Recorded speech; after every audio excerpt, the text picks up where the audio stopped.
السلام عليكم ورحمة الله وبركاته. ازيكم حبايبي، عاملين ايه؟ نبتدي الفيديو بتاعنا زي ما احنا متعودين. اللهم صل وسلم وبارك على سيدنا محمد وعلى آله وصحبه أجمعين.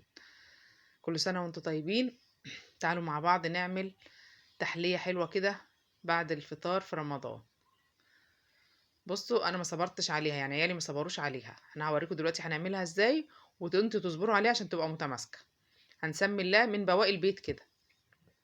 عندك 2 فراولة، موزة، تفاحة، حتة كانتالوب، كيوي، الموجود عندك، وقطعيهم وحطيهم على بعض كده واعملي حاجة حلوة لعيالك. بصوا، انا كان عندي موزتين على كام واحدة فراولة على كام واحدة كيوي.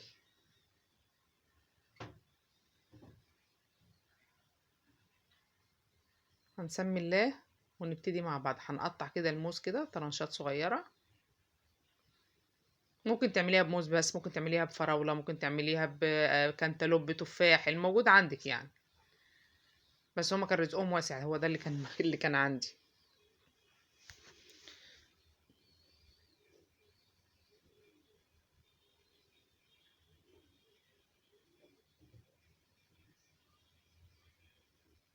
نصلي على النبي كده واحنا بنتفرج، ونعمل لايك وتحط لنا كومنت حلو. واللي مش مشترك معانا يشترك ويفعل الجرس عشان تنزلوا كل الفيديوهات الجديدة اللي انا بنزلها.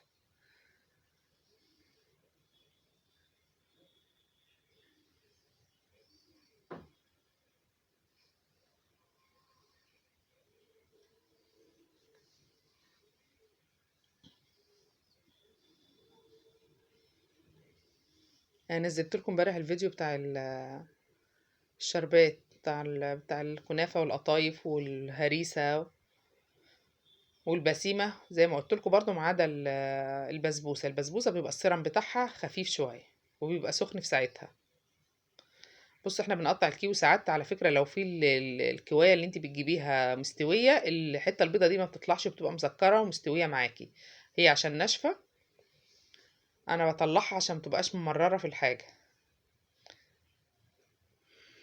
سواء بتعملي بيها كوكتيل، سواء بتعمليها عصير، سواء بتاكليها كده، ساعات تتاكل وساعات لا.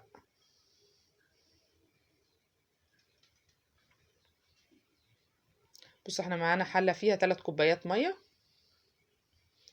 احنا كده قطعنا الفاكهة اللي عندنا. معانا حلة فيها 3 كوبايات مية. انا لسه مولعة عليها يعني. اهم حاجة ما تحطيش النشا على المية السخنة، النشا لازم يتحط على المية الساقعة. انا لسه مولعة عليها فهي ما لحقتش المية ايه سخنت. يعني انا دلوقتي حطيت 4 معالق نشا. انا وانا بسويها هحس ان انا ايه، بس انا ما جبتلكوش الحتة دي، يعني هحس ان هي محتاجة نشا تاني، فحطيت معلقة نشا على حبة مية صغنطاطين خالص ورحت مزوداهم بيها. يعني انت تحطي 5 معالق نشا على 3 كوبايات مية. وده سر الحاجة الحلوة بتاعتنا النهاردة، كيس التانك ده. يبقى معانا 3 كوبايات مية كبار على 5 معالق نشا على كيس التانك ده. عندك عصير برتقال ماشي، اللي انت عايز تعمليه بيه بقى، عصير تانك مانجا، تانك اناناس، الطعم اللي انت تحبيه. والسكر ده حسب الرغبة. انا عن نفسي انا حطيت 4 معالق بس سكر. التحلية بتاعت الحاجة دي حسب رغبتك، انت بتحبيها مسكرة جامد، بتحبيها وسط، بتحبيها عدبة، براحتك. انا عشان ما بحبش الحاجة مسكرة جامد فحطيت 4 معالق سكر بس.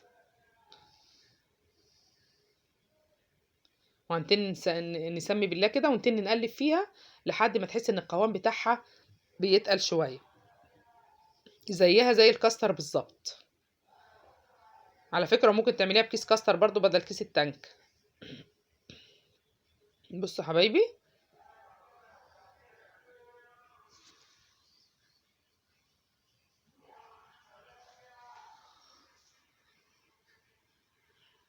بنتن نقلب فيها كده عشان ما تكلكعش معانا لحد القوام بتاعها ما يتقل شوية زي يعني انا لما بروح افراح عندنا هناك، الطباخين هناك بيعملوا الجيلي كده، فبيبقى القوام بتاعه بيعملوه من بالليل، فبيبقى القوام بتاعه كده تقيل كده.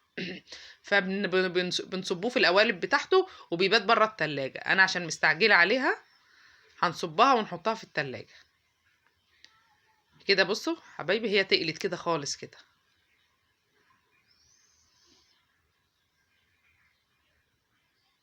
طفينا عليها وهتهدى شوية. هنوزع الفاكهة اللي احنا قطعناها في القالب بتاع الكيكة.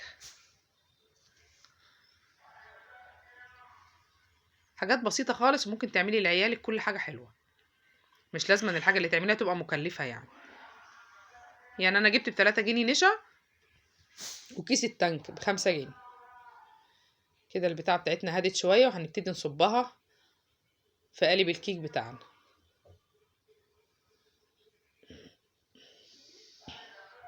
كده احنا خلصناها. على فكرة انت ممكن تسيبيها بره التلاجة من بالليل للصبح، ممكن تسيبيها من الصبح بالليل. ده لو انت مش مستعجلة عليه. انا عشان مش عشان كنت مستعجلة وعيالي قاعدين مستنيين، فحطيتها في التلاجة وبرضه ما صبرتش عليها. زي ما قلت لكم طلعتها، بس كانت لسه يعني مش متماسكة جامد.